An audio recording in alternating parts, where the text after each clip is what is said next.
किससे चल। और इस बीच एक बड़ी खबर है, बेंगलुरु सेक्स स्कैंडल में प्राज्वल रेवन्ना की गिरफ्तारी हो गई है। ये भागा भागा फिर रहा था, इसकी गिरफ्तारी हुई है। बेंगलुरु एयरपोर्ट से प्राज्वल रेवन्ना को गिरफ्तार किया गया है। म्यूनिक से लौटते वक्त एयरपोर्ट पर गिरफ्तार हुआ है। एसआईटी ने प्रज्वल को गिरफ्तार किया है। फिलहाल पूछताछ जारी है। आज मेडिकल टेस्ट के बाद कोर्ट में इसे पेश किया जाएगा। पुलिस प्रज्वल रेवन्ना के कस्टडी की मांग करेगी। भारत लौटने से पहले सेशन कोर्ट में अग्रिम जमानत दी थी। कोर्ट ने जमानत अर्जी खारिज कर दिया था। प्रज्वल के खिलाफ 3 महिलाओं से उत्पीड़न के मामले दर्ज हैं। प्रज्वल रेवन्ना 26 अप्रैल को जर्मनी के लिए रवाना हुआ था। प्रज्वल हसन लोकसभा सीट से जेडीएस के उम्मीदवार हैं और बाद में जब परिवार की तरफ से अल्टीमेटम आ गया और कह दिया गया कि भारत आइए, यहां अपने आप को सरेंडर कीजिए, जब ये परिवार की तरफ से कह दिया गया, पूर्व प्रधानमंत्री एचडी देवगौड़ा की तरफ से कह दिया गया, तो वापस आए। और उसके बाद जैसे ही एयरपोर्ट पर गिरफ्तारी हो गई, बेंगलुरु सेक्स स्कैंडल में प्रज्वल की गिरफ्तारी हुई है। बेंगलुरु एयरपोर्ट से प्रज्वल रेवन्ना गिरफ्तार कर लिया गया है। ये बड़ी खबर है। इस बीच म्यूनिक से, ये देखिए तस्वीरें, म्यूनिक से लौटते वक्त इसे गिरफ्तार किया गया है। एसआईटी ने प्रज्वल को गिरफ्तार किया और पूछताछ इससे जारी है। आप कितनी बड़े भी शख्सियत क्यों ना हो, अगर आपने भारत देश में अपराध किया है तो आपको जेल की सलाखों के पीछे जाना ही होगा। आपने देखा दिल्ली के वर्तमान chief minister Arvind Kejriwal jail में वो बंद है, हालांकि अंतरिम जमानत में, कल तक की उनको राहत है, फिर वो जेल चले जाएंगे। और ये देखिए प्रज्वल रेवन्ना, इसे गिरफ्तार कर लिया गया है। ये विदेशों में था और सेक्स स्कैंडल मामले में इसे गिरफ्तार किया गया है। और चलिए मॉर्निंग प्राइम की शुरुआत करते हैं। 7 की बड़ी बात में सबसे पहले अपने दर्शकों को दिखाते हैं top news. Karnataka sex scandal के मुख्य आरोपी प्रज्वल रेवन्ना भारत पहुंचते ही गिरफ्तार। बेंगलुरु एयरपोर्ट पर एसआईटी ने कस्टडी में लिया। मेडिकल के बाद आज होगी कोर्ट में पेशी। जम्मू कस्टम मिलिंग घोटाले में ईडी की दबिश। प्रदेश में 5 ठिकानों पर मारा छापा। रोशन चंद्राकर से पूछताछ में मिले क्लू के बाद हुई कार्रवाई। जबलपुर हाई कोर्ट से नर्सिंग कॉलेज एसोसिएशन को झटका। हाई कोर्ट ने सीबीआई जांच न करवाने की मांग ठुकराई। याचिका में सीबीआई जांच शुरू होने के बाद कई कॉलेज बंद होने का दिया था हवाला। बलरामपुर में उप स्वास्थ्य केंद्र में चिकन और दारू पार्टी पर सख्त प्रशासन। कलेक्टर के निर्देश पर आरएचओ सुनील मिंज निलंबित। आईबीसी 24 ने प्रमुखता से दिखाई थी खबर और उठाई थी आपके लिए आवाज।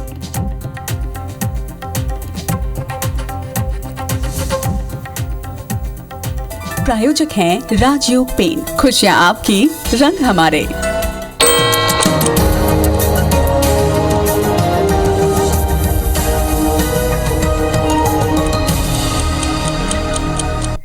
हेडलाइंस के बाद अब नजर डालते हैं सुबह 7 बजे की 7 बड़ी खबरों पर। तो प्रधानमंत्री नरेंद्र मोदी का विवेकानंद रॉक मेमोरियल पर 45 घंटे का ध्यान है, ये पहली खबर है। दूसरी खबर, 7वें चरण से पहले राहुल गांधी ने सरकार बनाने का दावा किया है। तीसरी खबर, कल 7वें चरण का मतदान है। 8 राज्यों की 57 सीटों पर वोटिंग है। और चौथी बड़ी खबर, केजरीवाल के पीए विभव कुमार की जमानत पर आज हाई कोर्ट में सुनवाई होगी। पांचवी बड़ी खबर, केरल पहुंचा है मानसून। 13 जून तक छत्तीसगढ़ पहुंचने का अनुमान है। और छठवीं बड़ी खबर, पॉर्न स्टार केस में डोनाल्ड ट्रंप सभी 34 मामलों में दोषी करार दिए गए हैं। और बांग्लादेशी सांसद की बेटी डीएनए जांच के लिए कोलकाता आएगी। तो ये हमारी 7 बड़ी खबर है। कस्टम मिलिंग घोटाले मामले में ईडी की दबिश पड़ी है। प्रदेश में 5 ठिकानों पर दबिश दी गई है। दुर्ग, रायपुर, खरोरा में दबिश दी गई है। राइस कारोबारी प्रमोद अग्रवाल के ठिकाने पर दबिश दी गई है। छत्तीसगढ़ प्रदेश राइस एसोसिएशन के पूर्व सचिव हैं Pramod Agarwal. Rice mill office और निवास पर छापा मारा है। कारोबारी प्रमोद अग्रवाल के खरोरा में रायपुर स्थित ठिकानों पर दबिश दी है। दुर्ग में एक कारोबारी के 2 ठिकानों में दबिश दी गई है।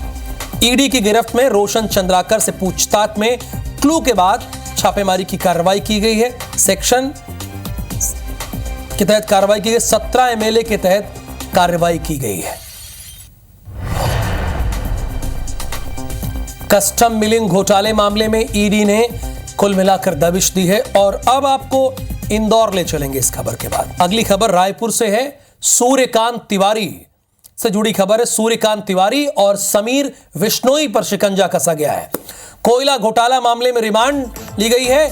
ईओडब्ल्यू को मिली आरोपी सूर्यकांत तिवारी की रिमांड। निलंबित आईएएस समीर बिश्नोई की भी ईओडब्ल्यू को रिमांड मिली है। ईओडब्ल्यू ने अदालत में पेश किया था। कोर्ट ने दोनों आरोपियों को 4 दिन की रिमांड पर सौंप दिया है। दोनों आरोपियों को, ईओडब्ल्यू को आरोपी सूर्यकांत तिवारी की रिमांड मिली। नंबर 1 बात, निलंबित आईएएस समीर बिश्नोई भी ईओडब्ल्यू को रिमांड मिली है। दोनों आरोपियों को 4 दिन की रिमांड पर सौंपा गया है। और 4 दिन में तो पुलिस जो चाहे वो पूछताछ कर लेगी। सूर्यकांत तिवारी और समीर बिश्नोई पर शिकंजा कसा गया और जरूरी भी है। कोयला घोटाले की आंच इन तक पहुंची थी और कोयला घोटाले मामले में भी रिमांड मिली। ईओडब्ल्यू को आरोपी सूर्यकांत तिवारी की रिमांड मिली है और 4 घंटे में ही, 4 दिन में ईओडब्ल्यू पूरी पूछताछ तो कर ही लेगा। छत्तीसगढ़ में आरोपी बल्कि आबकारी घोटाले के आरोपियों को एक और झटका लगा है। शराब घोटाले के आरोपियों को एक और झटका लगा है। शराब घोटाले की जांच में अब उत्तर प्रदेश पुलिस की एंट्री हो गई है। उत्तर प्रदेश के नोएडा में नकली होलोग्राम बनाकर कमीशन के बदले सप्लाई करने और अवैध शराब बेचने के मामले में लखनऊ एसटीएफ की टीम जेल में बंद अनवर डेबर और पूर्व आईएएस अनिल टूटेजा, पूर्व आबकारी सचिव एपी त्रिपाठी, अरविंद सिंह और पूर्व आबकारी आयुक्त निरंजन दास समेत तमाम आरोपियों की प्रोडक्शन रिमांड लेने गुरुवार को रायपुर पहुंची। लेकिन टीम के आते तक कोर्ट ने आरोपियों को फिर से 14 दिन की न्यायिक रिमांड पर जेल भेज दिया। अब 14 दिन बाद लखनऊ एसटीएफ की याचिका पर सुनवाई होगी। अगर कोर्ट ने याचिका स्वीकार कर ली तो एसटीएफ आरोपियों की रिमांड मांगेगी। रिमांड मिलने पर लखनऊ एसटीएफ आरोपियों को अपने साथ उत्तर प्रदेश ले जा सकती है और उत्तर प्रदेश की एसटीएफ के बारे में पूरे देश में चर्चा है। अगर उसके हत्थे कोई आरोपी चढ़ गया तो बताने की ज़रूरत नहीं है, आप समझदार हैं।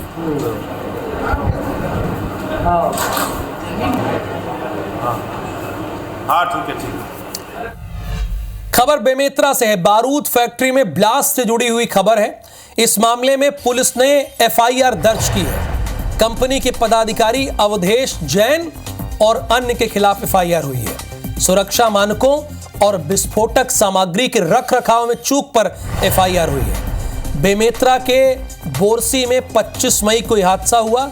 मामले में एक की मौत हुई थी, 8 लोग लापता हैं। एसआई मयंक मिश्रा की शिकायत पर एफआईआर हुई है और ये IBC 24 की खबर की जीत है।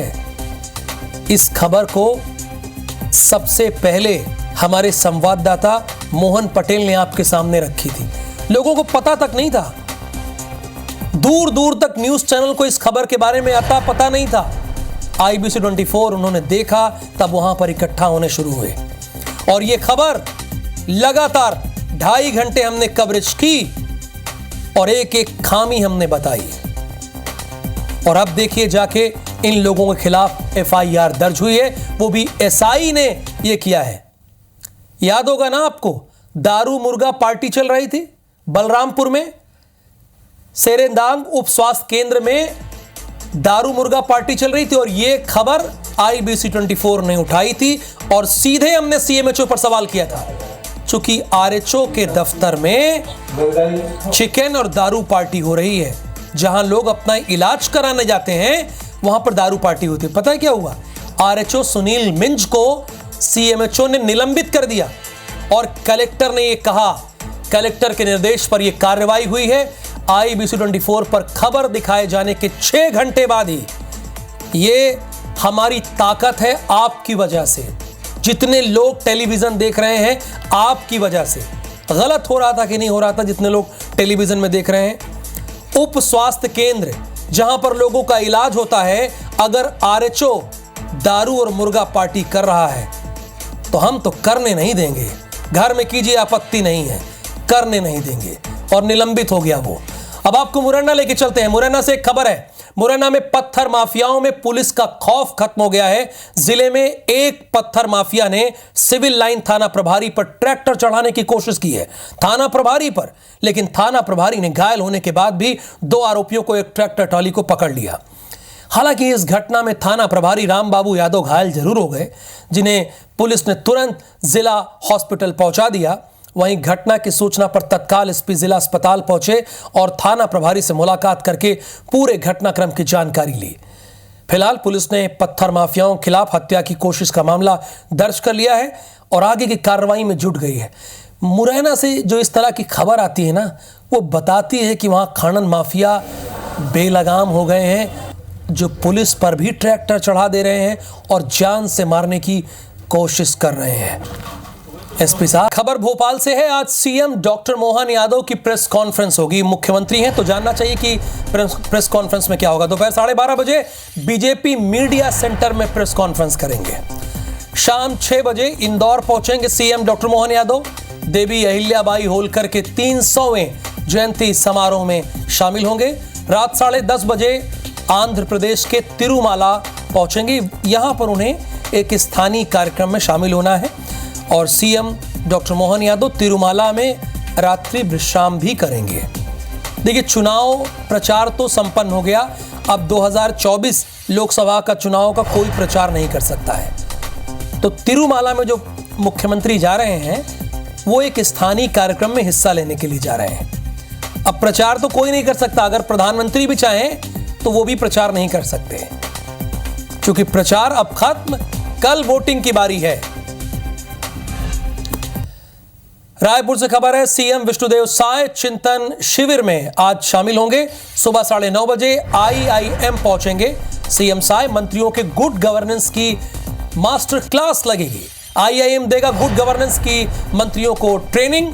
राज्य के विकास और सिस्टम में स्किल डेवलपमेंट की चर्चा होगी। योजना का सही ढंग से क्रियान्वयन और मैनेजमेंट के गुर सिखाए जाएंगे। आईआईएम में ही रात्रि विश्राम करेंगे मुख्यमंत्री।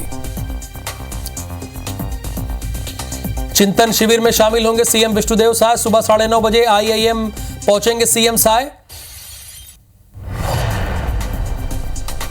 चिंतन शिविर में शामिल होंगे। उसके बाद आईआईएम में मंत्रियों को यह सिखाया जाएगा कि कैसे प्रोफेशनल रहें, अपने कार्यों को पूरा कैसे करें।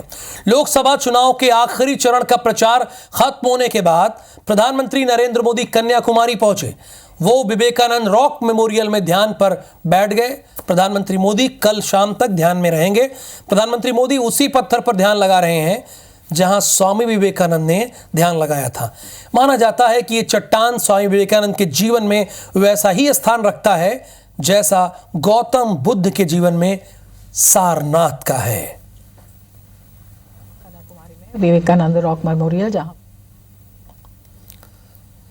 तो देश के प्रधानमंत्री नरेंद्र मोदी विवेकानंद रॉक मेमोरियल पर जब ध्यान लगाने जा रहे थे, उस वक्त की तस्वीरें हैं।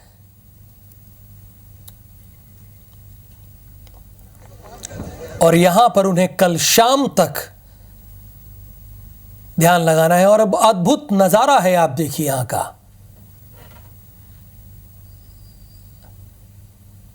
पिछली बार भी 2019 में भी आपने देखा था कि प्रधानमंत्री केदारनाथ की गुफा में साधना किए थे। और इस बार 7वें चरण के चुनाव से ठीक पहले वो यहां पर पहुंचे और कल शाम तक वो ध्यान लगाएंगे। ये कुछ तस्वीरें हैं जो हम आपको दिखा रहे हैं।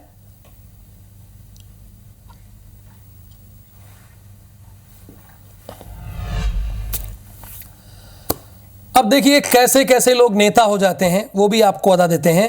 पॉर्न स्टार केस में डोनाल्ड ट्रंप दोषी करार दिया गया है।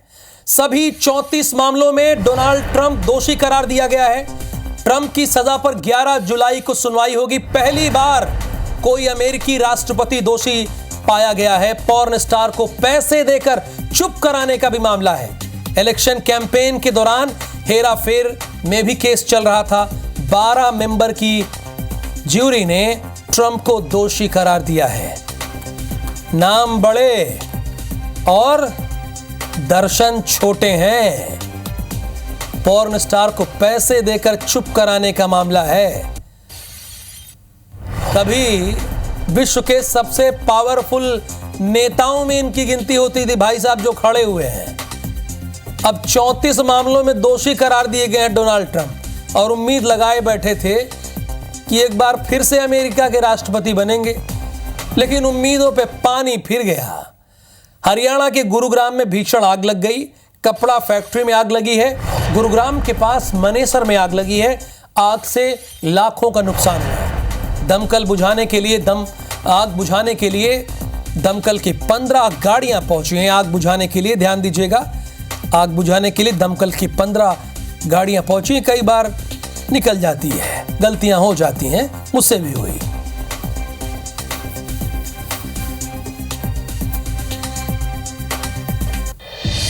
वहीं मॉनसून की भारत में एंट्री हो गई है, तो आपके चेहरे पर थोड़ा मुस्कुराहट आ जानी चाहिए।